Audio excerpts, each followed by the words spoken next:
ABC News World Headquarters in New York, this is World News Tonight. Good evening, everyone. Thanks so much for joining us on this Sunday. I'm Lindsay Davis. Tonight, the new flood dangers targeting storm-weary areas in the South and Midwest where the deadly and historic weather has killed at least 18 people. Powerful floodwaters leaving a trail of destruction across Hardy, Arkansas, ripping homes from their foundations, washing away roads and bridges, and flipping cars over. This drone footage captured the devastation across Dawson Springs, Kentucky. An entire town nearly submerged underwater. Flooding rains from Arkansas to Tennessee, including Memphis and Nashville. Our weather team is standing by with the forecast, but first, ABC's Morgan Norwood leads us off from Memphis. Tonight, that life-threatening flood threat after historic rainfalls from that once-in-a-generation storm that killed at least 18 people. The massive, slow-moving weather system dumping torrential rains over the Mississippi and Ohio River valleys for 4 days straight. Bloated rivers in the region now expected to crest in the coming days. Memphis seeing its wettest April day on record Saturday, drenched with nearly 5.5 inches of rain. This popular walking trail in the Memphis area swallowed by the Wolf River. It's somewhere back there, but it's underneath all of the now rising floodwaters, and there's growing concern for what could happen next. Structures in Harvey, Arkansas, left severely damaged. Homes pushed off their foundations, roads washed away, and vehicles flipped over by the powerful floodwaters. The rainfall, a 1-2 punch, pummeling areas hit by tornadoes from the same system. More than 90 twisters reported since last week. Tornado watches issued for today for parts of Alabama, Georgia, and Florida. The string of tornadoes forcing these residents to a shelter in Dyersburg, Tennessee. There's just been so many tornadoes lately that it's just scary of the devastation in so many different places. And Lindsay, here in Memphis, the Wolf River has already crested, and it'll still be pretty slow to recede. And tonight, that is the big concern with all of this rainfall that we've been seeing across the storm zone, multiple states. It's going to drain into waterways like this, and it could spell trouble for days to come.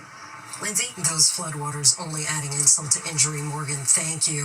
That 4-day stretch of relentless weather is finally on the move. Let's bring in meteorologist Danny Beckstrom with our New York station WABC. Danny, it seems like flooding is still a serious threat. A major threat, Lindsay, because 3 months worth of rain fell in just 4 days in parts of Arkansas and Kentucky. And all of that rain now has to drain into the area's rivers, which keeps the flood threat in play even as the rain itself moves on.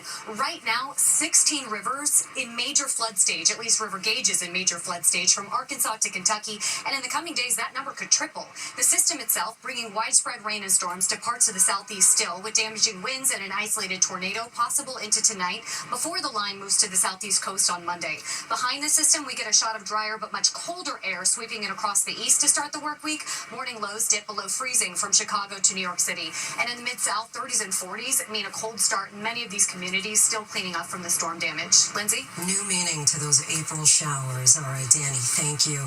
Now to tonight's other big head. The White House is standing firm on the president's sweeping tariffs. President Trump is urging Americans to hang tough as the administration says more countries are now ready to come to the negotiating table. Another round of tariffs is set for Wednesday. Here's ABC's Jay O'Brien. After the worst market sell-off since the pandemic and growing warnings of a possible recession, the White House tonight vowing to hold the course on President Trump's sweeping tariffs. There's no postponing. They are definitely going to stay in place for days and weeks. That is sort of obvious. The president has made it crystal clear. This is the policy. The president seen reading headlines about his escalating trade war and playing in today's senior club championship at one of his Florida golf clubs. Trump posting this video teeing off while urging Americans to hang tough, saying it won't be easy, but the end result will be historic. With China already retaliating with 34% tariffs on all U.S. goods, and the European Union now considering its own tax on up to tens of billions in American imports. The administration now saying countries are looking to make a deal. More than 50 countries have reached out to the president to begin a negotiation. The president's baseline minimum 10% tariff on all countries that trade with the U.S. snapping into place over the weekend, and steeper reciprocal tariffs set to kick in later this week. Meanwhile, Americans watching their 401ks shrink, now bracing for higher prices on everything from groceries to furniture and electronics to cars. some scrambling to make big purchases now. Rob Blackwell of Virginia deciding to sign a lease on a new car, saying the tariffs forced his hand. Once the president made an announcement that he was going forward with the auto tariffs, I knew I had to move. Ultimately, it's going to save me thousands of dollars to move now as opposed to waiting. And White House officials tonight trying to downplay any stock market anxieties, insisting there will be a rebound despite the S&P 500 losing more than $5 trillion in value in just 2 days last week, and new fears tonight that the stock market could plunge even further tomorrow, the first day of trading on Wall Street since those widespread tariffs officially began this weekend. Lindsay. Jay O'Brien from the White House for us. Thanks so much, Jay. Now to that alarming measles outbreak in West Texas, claiming the life of another child. ABC News confirms that an unvaccinated 8-year-old girl died last week. Measles cases in Texas are now nearing 500. And Robert F. Kennedy Jr., the Secretary of Health and Human Services, is in Texas tonight. Here's ABC's Maria Villarreal. Tonight, Texas health officials on high alert, confirming a second child has died in the state's worst measles outbreak in 30 years. There have been at least 499 reported cases and 56 hospitalizations so far. It comes as an unvaccinated child died in late February, and 1 week later, an unvaccinated adult tested positive in New Mexico. That state experiencing its worst outbreak in 40 years, with at least 54 confirmed cases. It is very hard to see these kids treating them. You see them struggling to breathe.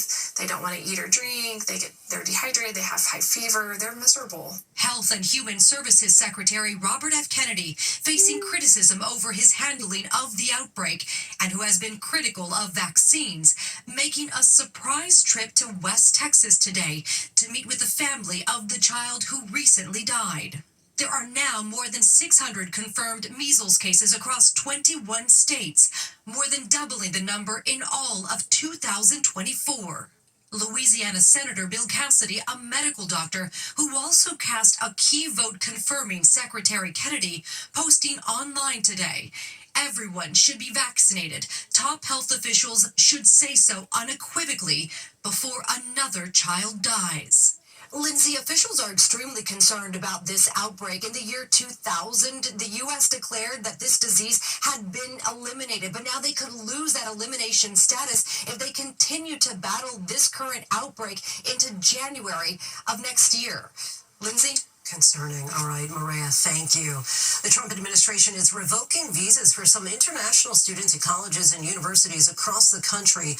One of those possibly affected is a Duke University freshman from South Sudan and a star of this season's March Madness tournament. Some students have been targeted over pro-Palestinian activism, but for others, it's unclear. Here's ABC's Melissa Adon. Tonight, international students at colleges and universities around the country reeling. The federal government revoking a number of visas with little to no warning. Schools in Massachusetts, Ohio, Kentucky, Minnesota, Colorado, among those nationwide announcing yanked visas. And in California, schools including Stanford, Berkeley, and UCLA saying some of their students are also affected. It's very jarring to see, and I feel like it's very, very scary. My parents were international students from Jamaica when they went to college, so I feel like it's very, close to me. Does that concern you for your classmates? Yeah, I think it's very, very concerning. Secretary of State Marco Rubio also announcing yesterday, "I am taking actions to revoke all visas held by South Sudanese passport holders effective immediately," alleging South Sudan hasn't been taking back their own citizens in a timely manner. The measure possibly affecting Duke University basketball player Kaman Malach, a freshman from South Sudan and a star of this season's March Madness tournament. The terminated visas, a part of what appears to be mass cancellations by the federal government. These incidents coming as the Trump administration alleges violations by students holding visas or green cards. Some students even detained, including a Tufts Fulbright scholar. Federal agents claiming her visa was revoked and the DOJ accusing her of supporting Hamas after co-authoring a pro-Palestinian op-ed for her student newspaper. And Mahmoud Khalil also detained after his green card was revoked. The Columbia University graduate, a prominent pro-Palestinian protester on campus. Attorneys for both have said their detentions are unlawful and are calling for their release. Lindsay, this follows that executive order from President Trump in January where he revoked student visas for students who participated in pro-Palestinian protests, including some of those protests we saw right here in UCLA last spring. Lindsay? Melissa, thank you. Next tonight, two-time immigrant Francis today with a surprise for the faithful in St. Peter's Square. The 88-year-old pontiff in a wheelchair appeared weak, frail, and on oxygen. This was his first public appearance since being released from the hospital 2 weeks ago. Records are made to be broken, but this one has stood the test of time, 31 years, in fact. Today, Washington Capitol star Alex Ovechkin surpassed Wayne Gretzky's 894 career goals scored, slamming number 895 into the net against the New York Islanders. Gretzky was on hand. The Great One, as he is known, congratulated Ovechkin. The NHL commissioner said it was a record no one thought would ever be broken. When we come back, finally tonight, 55 years, more than 1.5 million packages, and he still delivers. Put the seatbelt on, test the horn. George Ludovico has started his day just like this for 61 years. This is what I drive to Philadelphia every day. I first started on December 13th, 1963 as Christmas help. I've done about every job that they have here. He gets ready for work around 2 in the morning. At 84, George still works full-time as a driver out of Vineland, New Jersey. He was recently inducted into the UPS Circle of Honor, celebrated for 55 years of safe driving. Give it up for George, everybody.